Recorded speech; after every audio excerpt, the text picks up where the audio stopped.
Sedikitnya 40 unit peta kamar kosan di Jalan Sedap Malam RT 01 RW 02 Kelurahan Honipopo, Kecamatan Sirimau, Kota Ambon, hangus dilalap si jago merah sekitar pukul 17.50 waktu Indonesia Timur. Selain menghanguskan seluruh isi bangunan rumah, peristiwa kebakaran itu juga merenggut 2 nyawa masing-masing Bintang berusia 6 tahun dan Laseke 13 tahun. Almarhum Bintang diketahui seorang tunadaksa merupakan anak dari Kirana. Bintang dan Laseke tak bisa selamat dari api karena tak sempat melarikan diri. Tubuh Bintang didapati usai api padam sekira pukul 19 waktu Indonesia Timur, sementara Laseke ditemukan oleh warga sekitar 1 jam kemudian. Puluhan rumah sewaan di kawasan lorong buntung tersebut dihuni mayoritas warga Kota Ambon asal Kendari, Sulawesi Tenggara. Kebakaran yang tergolong besar tersebut diduga akibat korsleting listrik dari salah satu kamar yang terletak pada lantai 2 di lorong buntung, tepatnya di belakang Radio DMS Ambon. Kencangnya hembusan angin membuat api secara cepat melalap puluhan rumah yang lokasinya saling berdempetan tersebut. Sementara itu, untuk memadamkan kobaran api, Dinas Pemadaman Kebakaran Kota Ambon menerjunkan 5 unit mobil pemadam kebakaran. Puluhan personil damkar dibantu warga baru berhasil memadamkan amukan si jago merah 1 jam kemudian. Kapolres Pulau Ambon dan Pulau-Pulau Lease Ajun Komisaris Polisi Sutrisno Hadi Santoso mengatakan penyebab sementara kebakaran akibat korsleting listrik dari salah satu kamar penghuni.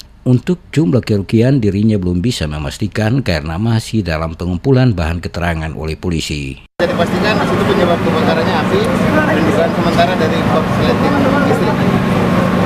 Ada berapa rumah yang habis? Jadi itu kurang lebih kalau rumah itu ada 13 pintu, tetapi jumlah kakaknya kurang lebih 40 kakak.